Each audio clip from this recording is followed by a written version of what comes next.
Welcome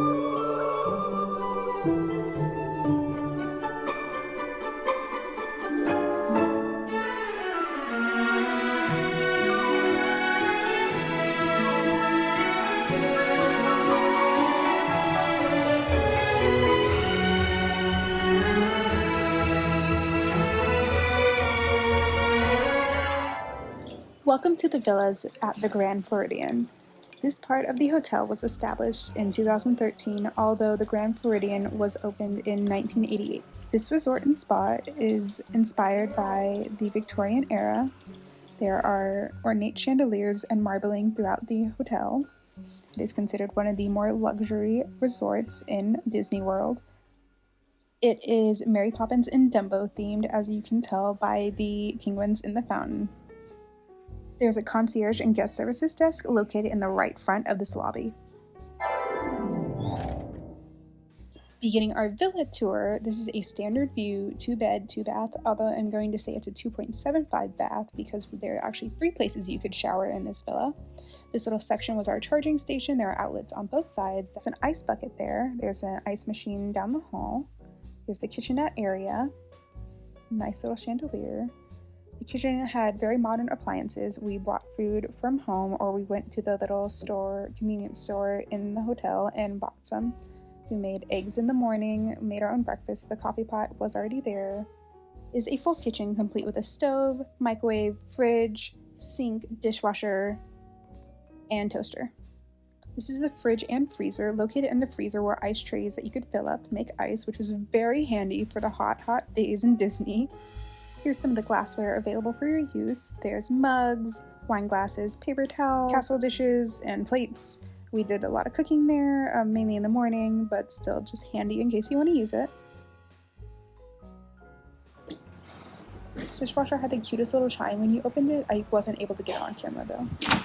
And the cute kitchen sink and pots and pans for cooking, as well as just eating utensils and cookware.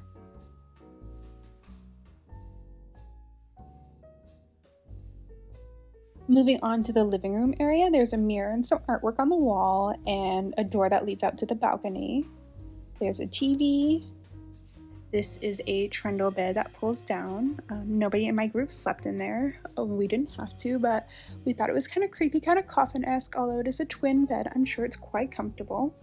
I slept on the sofa pull-out couch. It wasn't the most comfortable to me.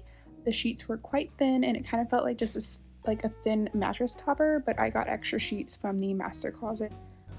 It was kind of unfortunate that when the sofa bed was extended, it took away a lot of the sitting room in the main area. There was just the chair and then the dinette table that was left. There's also outlets located on either side of the sofa. Here's just an ottoman that opens up for more storage. Another thing to note is there are 2 thermostats located in this villa. This is one that is located on the left side wall of the living room. The other one is located in the guest room. Here is the main bedroom in the villa. It is a king-size bed. It has 2 mirrors, 2 lamps, and a little sitting area.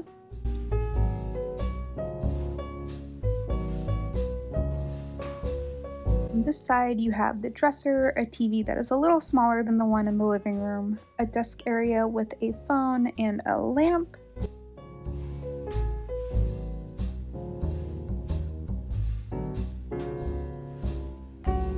Located on this dresser, there's also a telephone, and these are the standard hotel pillows that you're thinking of, the very squishy, very soft kind. There's extra pillows and blankets that I was talking about located in this closet, some hangers and some luggage stands and a safe back there. And this is the only thing that I could find located in any of the drawers. It was a Bible, and I did snoop through all of the drawers. Here is me clicking through some of the light switches located right next to that nightstand.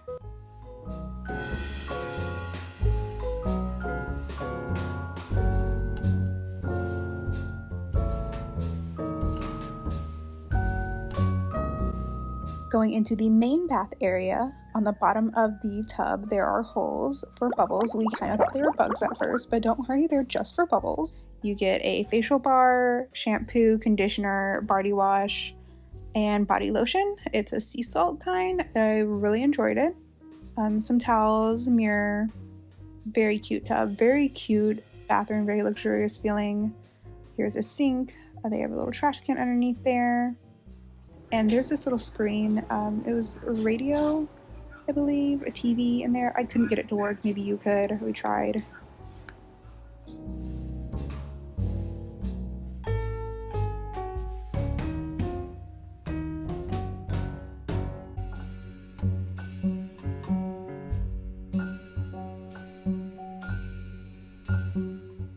Moving into the rest of the main bathroom, this has the toilet and the shower.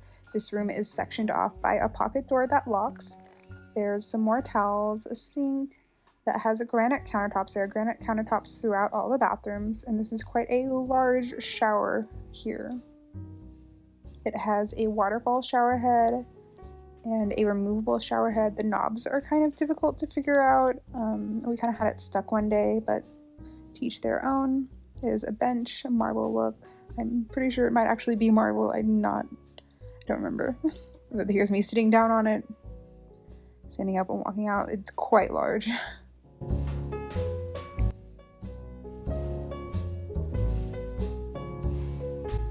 In the hallway, there's the laundry section, an ironing board and an iron. There's a washer and dryer. This was super duper handy because it's really, really hot. In early September at Disney World, walking around the parks, we got disgustingly sweaty, and being able to wash and dry our clothes was great. This is a control panel. And then another great thing is just the privacy that you were able to have. You could use the doors and section off the guest area and the main area.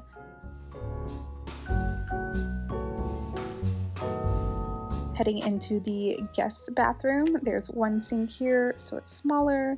A trash can and towels. Another shot of the soaps. A smaller shower, but there is also a bench and 2 shower heads, another removable one, and the waterfall, which is really nice. A couple comments about this bathroom. There wasn't too much drawer space. There's just 2 drawers there.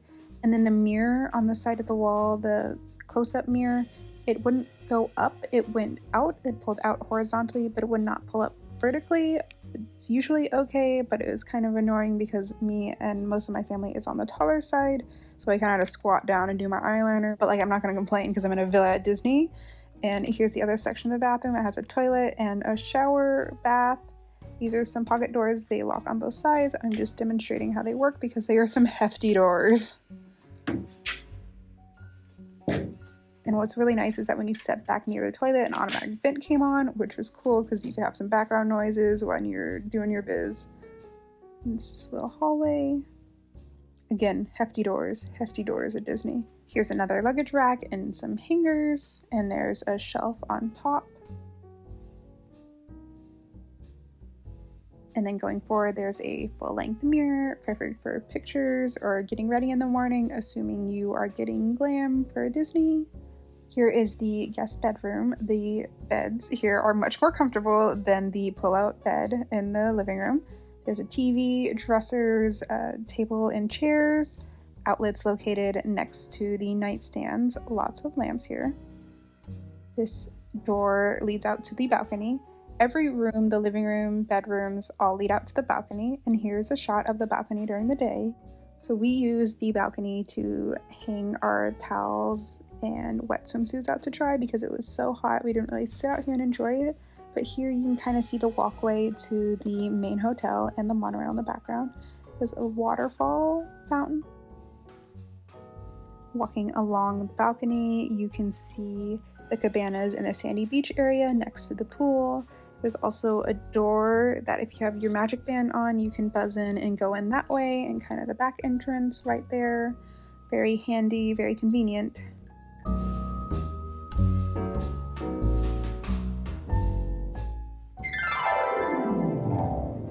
This is the main lobby. It is separate from the villas section, but you can take the covered passageway to get here. There's the buses pull up outside of the main lobby, but this is just a very beautiful section. The guest services are located to the right as soon as you enter. There's lots of sitting area. They have beautiful, beautiful stained glass on the ceiling. I just really love all the decoration, the Victorian style. The chandeliers are just spectacular here. There's a grand piano. I know they usually have a pianist play. I never heard them. I don't know if that's a 2020 situation or if it's because that me and my family were in the parks all day during the day. They have a huge bird cage. I never saw any birds there. I don't really know why it's there. I know during Christmas this place gets like decked out, so maybe they use it for them. And then here is the cage elevator. It goes up to the second floor where you can access the monorail.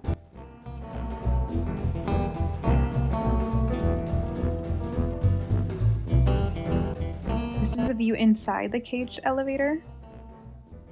It has these beautiful gold doors, and there's a glimpse of the grand staircase behind it and the character portraits in the marble flooring. Here's a close-up shot of the chandelier in the main lobby. I just wanted to give a couple pictures of some of the decorations around the resort. And this is a chocolate sculpture made by their chocolatiers at the Grand Floridian. This is a vintage Cadillac and a horse-drawn carriage located outside the main lobby by the bus stops.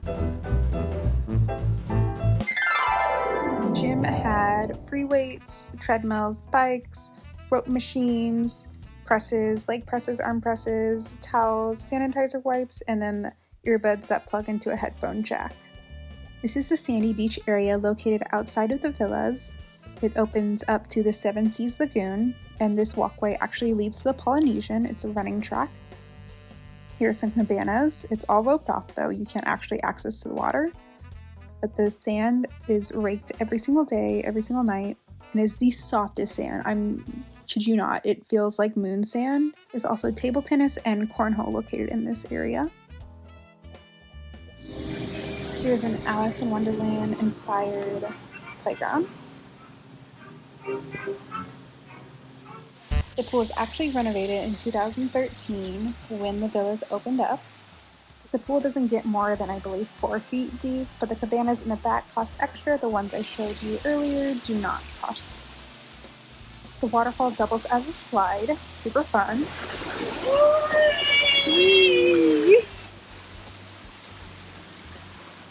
Get a chair to help those get in or out of the pool who need rewarded assistance. There's a lifeguard that was on duty, and there were bathrooms located outside the pool, and then Beaches was a little bar grill for get snacks. You could eat outside with the umbrellas, or you could sit by a lounger. When we were sitting in our lounger, these ducks came up to us. There was actually quite a few ducks in Disney.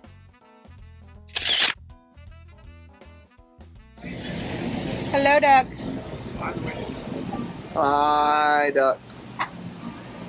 Aside from ducks, there are these geckos everywhere. We never managed to catch one because they're quite fast, but we also saw 2 deer while staying at the resort, which is great because it makes you feel like you're in your own Disney movie. As mentioned before, a lot of the restaurants were closed. However, the Enchanted Rose Lounge was open, as was Beaches by the pool. This is the Enchanted Rose. It's more of a bar scene. The Grand Floridian Cafe and Gasparilla Island Grill were open. Grand Floridian is more of a sit-down restaurant. Gasparilla is more of a quick service meal. This is the Grand Floridian Cafe. Okay, let's talk about transportation because the monorail is literally outside of the Grand Floridian. The monorail to the Magic Kingdom takes 5 minutes. I'm not kidding. 5-minute ride. So fast, so easy. Usually you can take the monorail to Epcot and to some of the other parks. However, because of 2020, it wasn't operating that way. Another thing is that usually the monorail runs late into the night with the extended park hours. That was not happening because of 2020. So you just took a bus instead, and it's nice because all the buses line up downstairs by the main lobby. And if you needed to go to the airport, if you needed to go to Epcot, Magic Kingdom, Animal Kingdom, all of them, they would just say on their marquee where they're going.